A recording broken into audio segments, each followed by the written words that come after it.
This isn't quite how I imagined my review of Resident Evil 7 looking like. I didn't expect Vancouver to be a beautiful sunny day with all of this snow behind me. It looks like Christmas time right here, and I'm talking about one of the goriest, scariest, creepiest games I've played in ages. Resident Evil 7 is a first-person survival horror game, and what Capcom has done is they've returned the game to its roots after taking a couple of, paths into the action-adventure kind of genre. They've decided, no, we've got to steer clear of all of these gun battles and all of this insane kind of escalation in armament and, multiple bad guys to shoot at and all that crap that they went through with 5 and 6.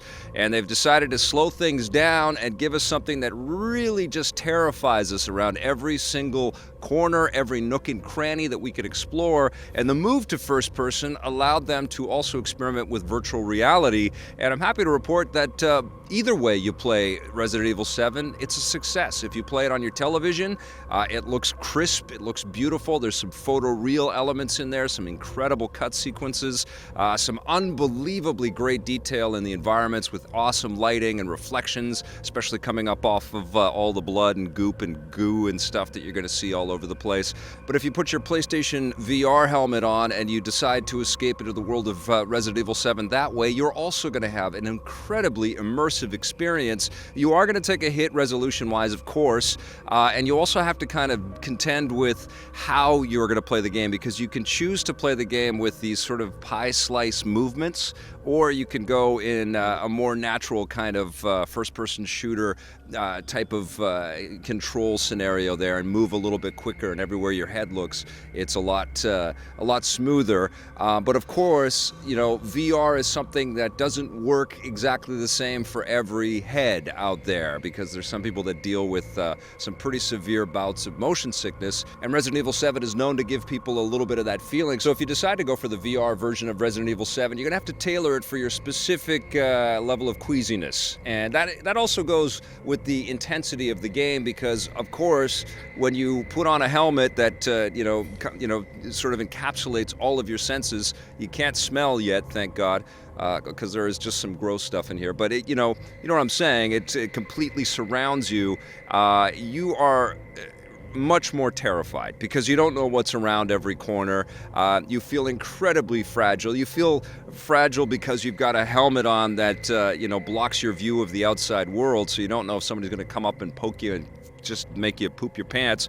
But you also have to deal with the fact that the game is also trying to make you poop your pants. And I got to tell you, man, that first hour of playing this thing in VR, it was too intense for me. I couldn't deal with it. So I did something that I think was, probably the first wise move that I made in 2017. I took that helmet off, as compelling an experience as VR Resident Evil is, and I took a breath.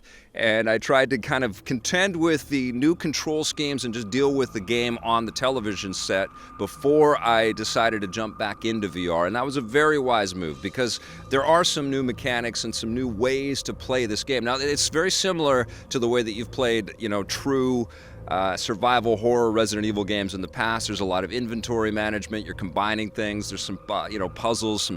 Mostly they're shadow puzzles where you pick up objects and you kind of spin them around and doors open and stuff like that. Puzzles in this game aren't that complex, and I think that was, crafted on purpose, because we're dealing with this new viewpoint, this ability to go in every direction.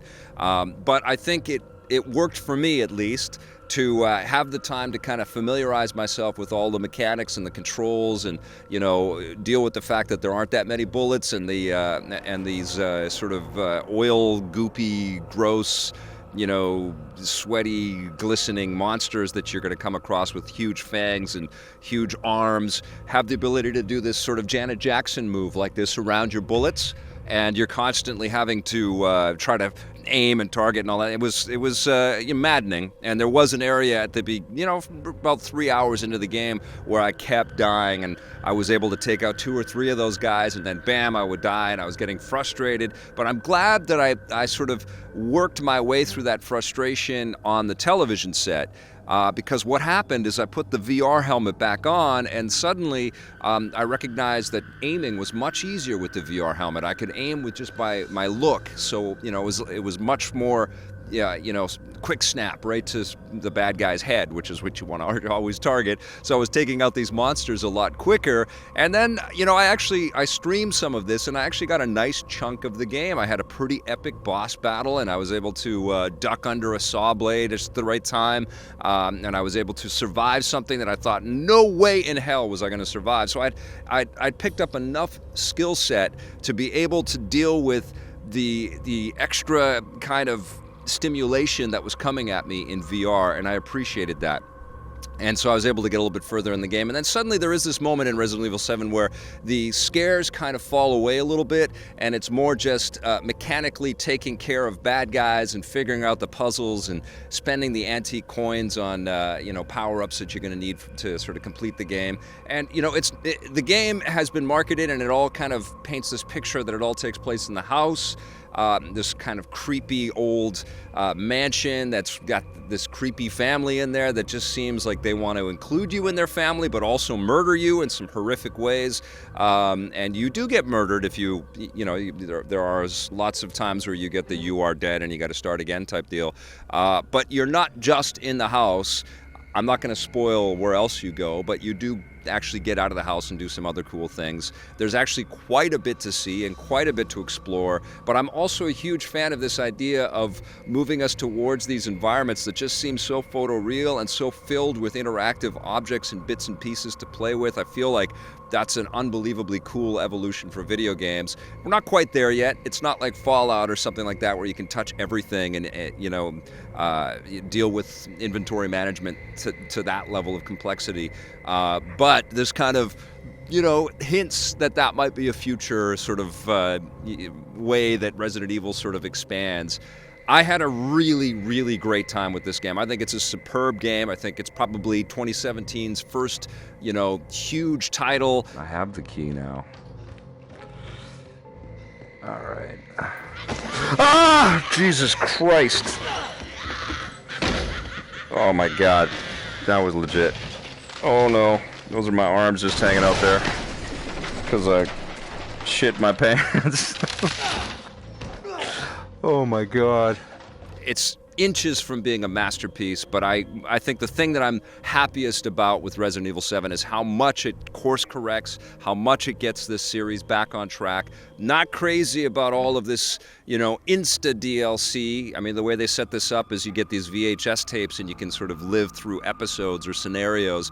Very clever, but it just feels like we're being, you know, marketed that stuff way too early in this game's kind of gestation. You know, it just basically hit, and there's already DLC that you can purchase, and obviously a lot more on the way. I mean, that's the state of the game biz, but the core experience of Resident Evil 7, I do think it's worth the ticket price. I also think it's a fantastic VR experience if you have the PSVR system. I loved my time with Resident Evil 7. I'm going to give it a 9 out of 10.